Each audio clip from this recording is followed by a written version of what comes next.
So I have another conversation I had with someone, and they were talking about their brother and his daughter. And to give you great insight, the daughter had a big dream of playing basketball and it putting her through college, giving her full ride and going to the league, just really, that was her dream. And her her dad liked basketball, so it made him happy as well. And so they really had a good bond, really, really had a good bond. Well, she got injured, and it was an injury that would bring her career to a halt if it didn't really recover. But it really was borderline. She wasn't going to be able to play, and that made her, she was down and depressed. But him and her, they went through therapy. Went through physical therapy with her, and just working to get her back recovered. But one day, leaving physical therapy, after paying for the visit, he mentioned in a light manner, man, you starting to cost me. And, or cost me a lot, you really starting to cost me. And that didn't sit well. Okay. She already have been down, about not being able to play. This is the way her and her dad always bonded. Her dream seems like it's just going down here. It's not really it just caused a whole and this was just a comment that he made and probably didn't think nothing of it afterwards. Probably was joking, but it resonated, So over time, their bond, now that it has been officially said that she's not going to be able to play ball anymore, their bond really just faded, over time. And she was in high school at the time, obviously. So, but she ended up finding a boyfriend, and her household was very strict on that, due to her dad's past experience with his sisters, horrific experience that happened. He just wants to protect his daughter, or daughters, but in this case we're talking about this one. And so he was very strict,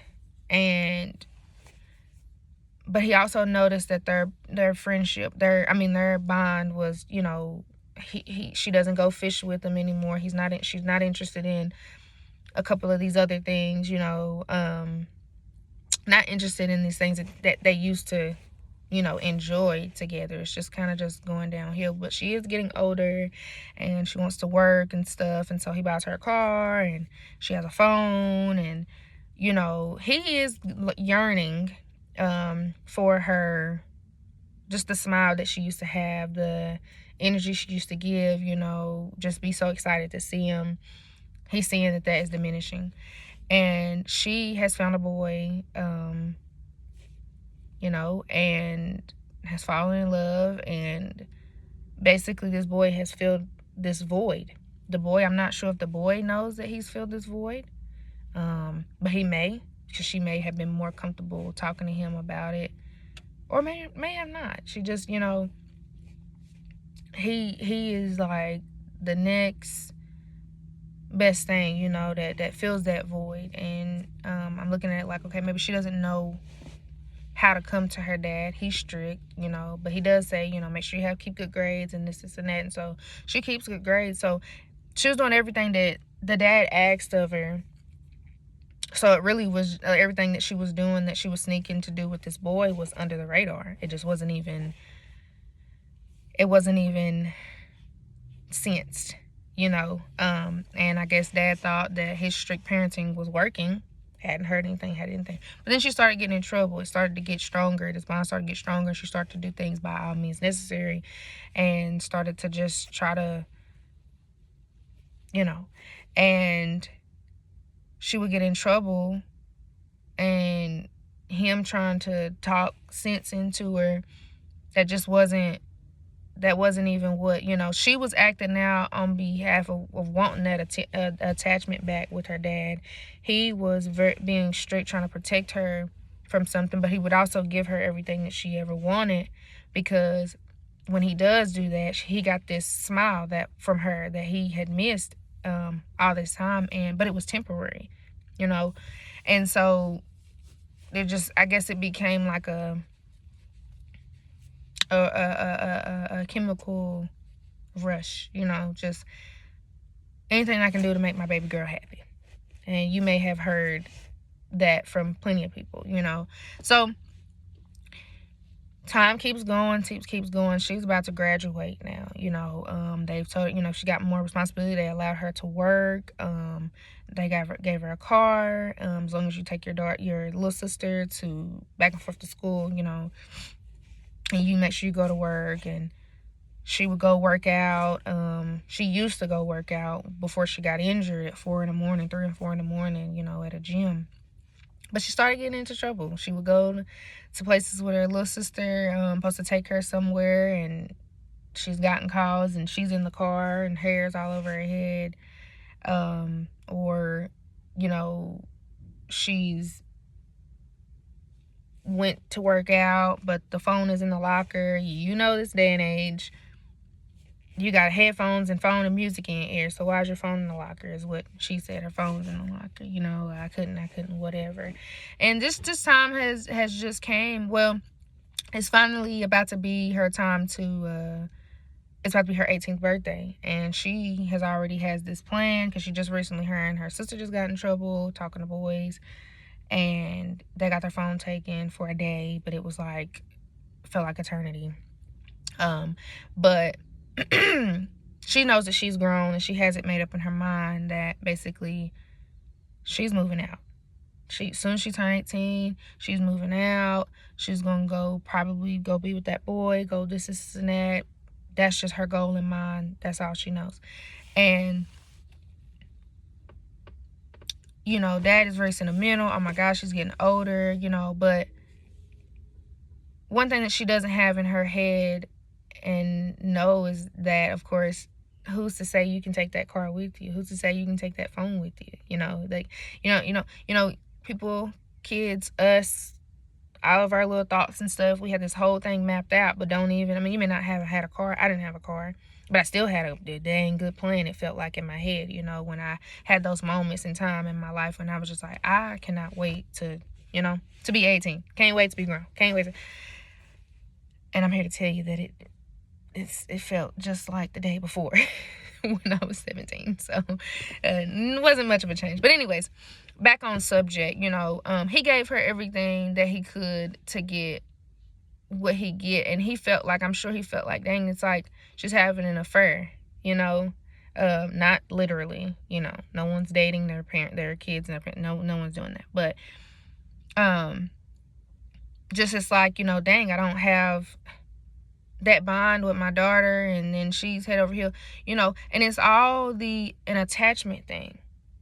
But if you as the parent don't make it a warm invite for your child to come in, or when your child has tried to, plead and ask for help, in certain areas, or just try to, vent to you, and because of your own fear or because of your own beliefs or because of, whatever, you let it get in the way, you put that on that child and you invalidate their feelings in some kind of form, way, or fashion.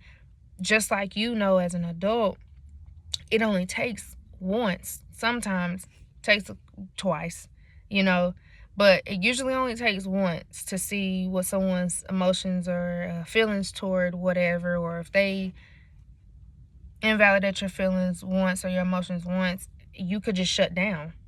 So when we do it as adults and we shut down, why is that any different? And why don't we think, that's probably what they're doing? Now, of course, we may not have been equipped. Our upbringing, our parents were,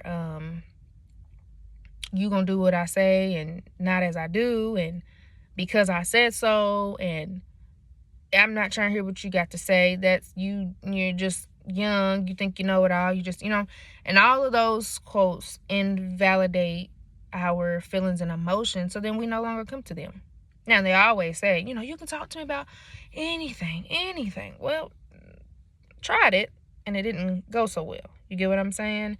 And not going to try it again, because naturally, as human beings, we will refrain from doing something to protect ourselves from being hurt. We may not express that we were hurt. We may keep a stone face, like, you know what, that's fine, I'm not affected, but deep down you're affected. Every day you've been affected. So you figure out some way of coping. You figure out how to fill that void by all means necessary. And you do some things that you know better. It wasn't in your raising, it wasn't your, but you were pushed to go that route, but your parents, you are, and like in her situation, kept the grades straight, didn't get in no trouble, wasn't in and out of jail or anything, wasn't in none of the worst possibilities. But that doesn't mean that I'm perfectly fine.